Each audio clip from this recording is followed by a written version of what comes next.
Hello, everybody. This is Toni Turner, and welcome to the Market Now on Friday, May 5th, right at the market's close. Well, Federal Reserve policymakers got some reassurance this morning that so far there's little weakness and no reason, darn it, to rush on rate cuts. U.S. employers added a more than expected 177,000 jobs in April, the Labor Department reported, and the unemployment rate was unchanged at 4.2%. So on that news, let's go on to three charts that could give us some insight into the week to come.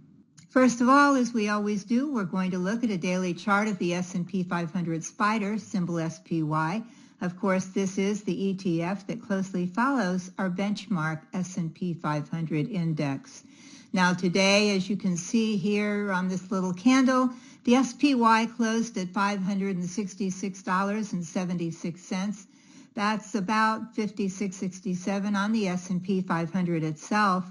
The SPY is now trading 8%. It's looking better. It's trading 8% below its recent all-time high back here on February 19th at $612.93.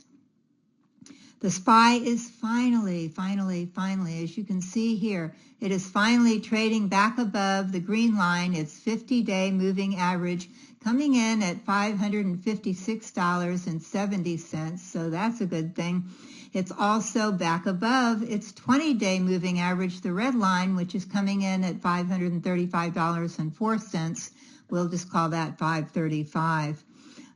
It is still below the 200-day moving average, which is coming in up here at $573.03. We'll round that off to 573.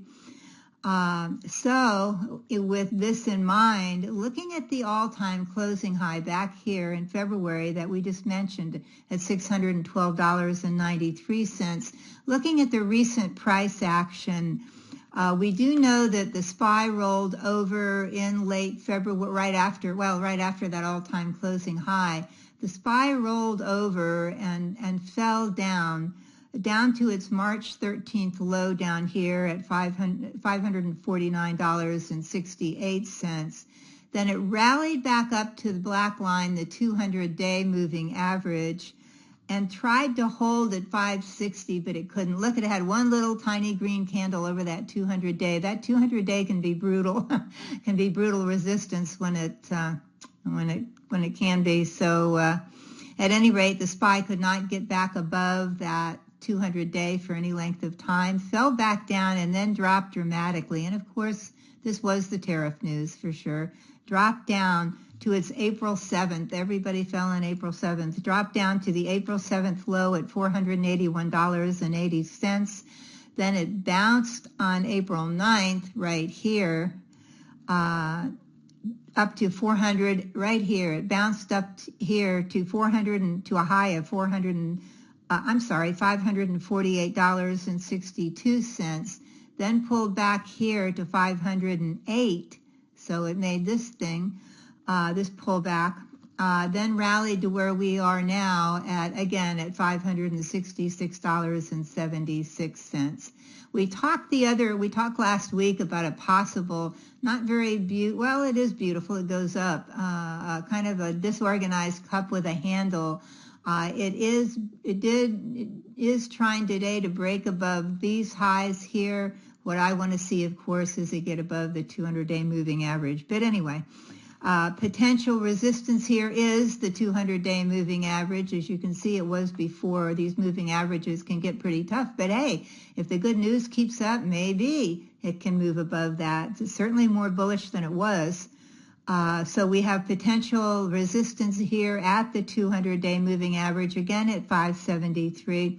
And also look, and you say, is there any more potential resistance in this area? Look back, follow the 200-day moving average back. Remember, we said that in March right here, it couldn't get above that 200-day moving average. So that 573, 576 zone, that's definitely a place that we have to pay attention to see if the SPY can get above it in the near future, or maybe a little down the line if that's what we need. So Potential support down here again could be here at the 50-day moving average at 556, 557. Then we have we have potential support here at this high at 548, because there's a little bit more potential support here at 548. Then we've got this pivot down here again at 508. Then, of course, down to the April lows at 480, 481.80, 482 right here. So this is the definite, absolute, we got to hold those lows right there at 481, 480. We got to hold those. Now, next week on Wednesday, please know that we're going to have the FOMC rate decision. And it's going to be interesting because, again, the employment numbers that just came out this morning were good. And sadly, when employment numbers are good, the Fed is less wanting to lower rates. So we'll keep an eye on that. I wouldn't think the market would expect the Fed to lower this coming Wednesday because, again, because the employment numbers were good. So we can't say, oh, this is terrible, you've got to lower the rates. We will just see what happens. Of course, we could have a little resistance here. We could broaden out a little here or bounce around under the 200-day, or who knows, fly back above it. So we want to keep an eye on it, but especially if you are, if you have gotten into the market by now or tiptoed into it, you want to absolutely watch 508 and 481 as two places to definitely keep an eye on in case the market does go any lower. Keep an eye on your protective stops too. Our next chart today, as it always is, it's a daily chart of the Invesco QQQ, symbol QQQ. Of course, this ETF follows the NASDAQ 100, the top 100 non-financial stocks in the NASDAQ stock market, including large cap momentum stocks like NVIDIA, Meta, Alphabet, Tesla, Apple, that whole group. Now, when I captured this chart today, over here you'll see that the Qs were trading, when the market closed, the Qs were trading at $488.83. That's still 10% below the all-time closing high back here on February 19th at $539.52. Now, since the Qs made this all-time high at 539.52, we know then that it did roll over and drop down to the March 13th low at $466. Rallied back up, consolidated for a few days, then rallied back up to hit its head on the 200-day moving average, just like the SPY did. Here it hit its head at 494, then fell down pretty dramatically here, like everybody did on April 7th, to $402.39 right there. It did rally back up on April 9th back here to we had quite a time, didn't we? Up to 468. Hit its head right here on the 20-day moving average. Then pulled back to 428 right here in a few days. And then climbed back up finally to where we are now, just under the 200-day at $488.83. So like the SPY, the Qs are now trading above the 50-day moving average, which is coming in at 474.21, above the 20-day moving average, the red line, which is coming in at 454.93. I'm just going to call that, round it off to 455. And so then looking forward again, we say now what do we look at? We look at potential resistance again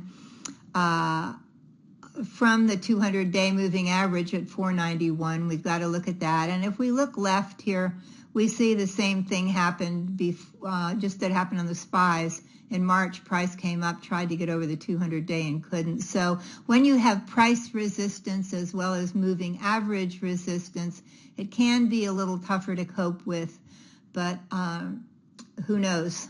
We will find out, though, in the coming week.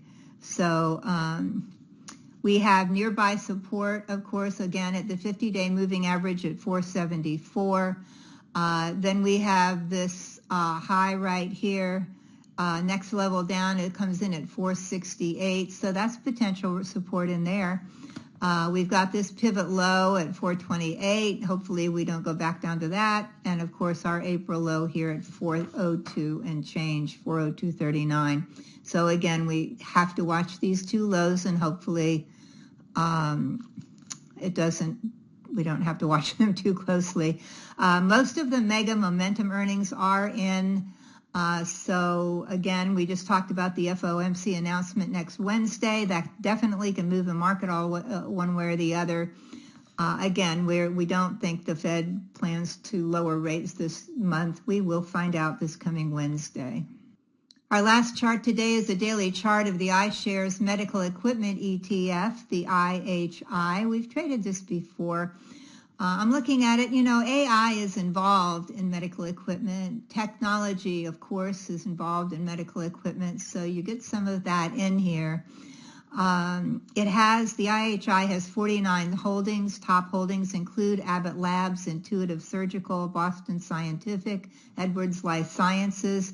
And I always give you these top holdings for a reason. It's because sometimes, and you say, well, Toni, the ETFs don't give me enough price action. You can always go in, look at a successful or an ETF that's trading well or bullishly, we want to put it. Look at their top 4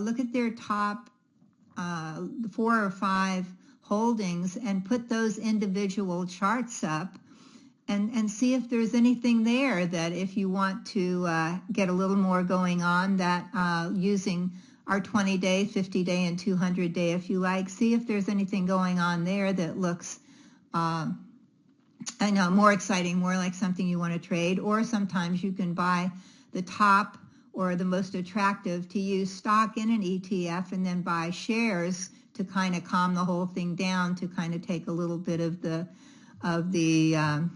movement out in your portfolio. So that's why I give you those in case you want to look them up and check them out. Now the IHI closed today at $60.47. I looked, and as I always do, at a monthly chart of this ETF. And looking at the long-term chart, I saw that it made its all-time highs the end of 2021 at about $67. Then it fell to, and this is not on your screen here, then it fell to 45 in November of 2023.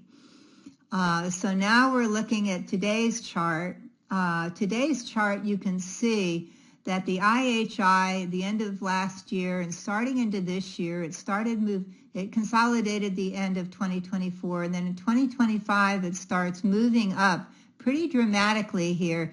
And here in February and going into March, it reached not all-time highs again, but it reached recent highs in January and February at 65. Then it rolled over again in March, and then fell to 58 down here. Then tried to get back up over the 200-day moving average, couldn't stay there long, consolidated, hit its head on the 20-day moving average, which was moving down pretty tough there, fell pretty dramatically down here, and then of course on April 7th, it fell to $52.90. Then it rallied and fell, and then came up here. As I said, it rallied and then fell, rallied up to here, then came down and consolidated in the middle of April along around $55, $56 in here. Then rallied up to where we are now, back over the 20-day, 50-day, and 200-day, up close to where it is today at 60. It actually gapped up today, as you can see there a little bit, at $60.47. So what I'm going to do here, I'm sure it'll rattle around next week along with everything else, especially looking forward to the FOMC meeting. In the coming week, if the IHI can stay above 58, And that is right here, and I'm doing 58 because that is the March low here, this low here, and I want to give it a little room, not too much, but a little room. So if the IHI can stay above 58 again, which is the March low, I may buy a small position. It may rattle around in here. I may buy a small position in my trading account with a stop below. I'm going to put my stop down here below the 20-day moving average at $56.90. And you can see here the 20-day is now coming in at $57.52. But I'll put my stop here at $56.90, just below that 57 mark. Of course, you can make yours higher if you want. I'm going to give it can get rambunctious, so I want to give it a little room, but when it starts moving up, it can be a beautiful sight. So we'll see here. So stop beneath the 20-day at 56.90. If and when the IHI closes above 61.50, and I wanted to do it at least 3 times, and this line goes to, there's resistance here. So if and when it can close above 61.50 for 3 days, I will add to my position, and my stop will be a trailing stop by then. So you may want to keep an eye on the IHI in the coming week. And now, please know that at ToniTurner.com, we've lowered the price of all of our online training programs to make them more accessible to everyone. So if you'd like to become a more profitable trader, now is a great time to check out my timeless training programs. In my training program, How to Bottom Fish Like a Pro, down here, I will show you how to detect with high probability when a stock or ETF is just about to wake up from an extended downtrend and finally take off again. You'll learn how to buy low and sell high and do it over and over again. Our new low price for this program is only $199, and you'll receive special bonuses when you order, including 1 month of Metastock daily charts or Metastock real-time charts, which I use, for free. And once you purchase, you have unlimited access to learn at your own pace. From our ever popular 7 steps to successful trading, everybody loves this, how to swing trade successfully, very popular, trade the trend to profits, how to read charts, great for novices, 3 winning setups, great to learn for short-term traders. Find out how my online programs can help you earn more money quickly and easily. Check them out now by going to the link on this screen right here, or easier still, just click on the orange button below. Until next week, be careful out there. Keep green on your screen. I'm Toni Turner, and this is The Market Now.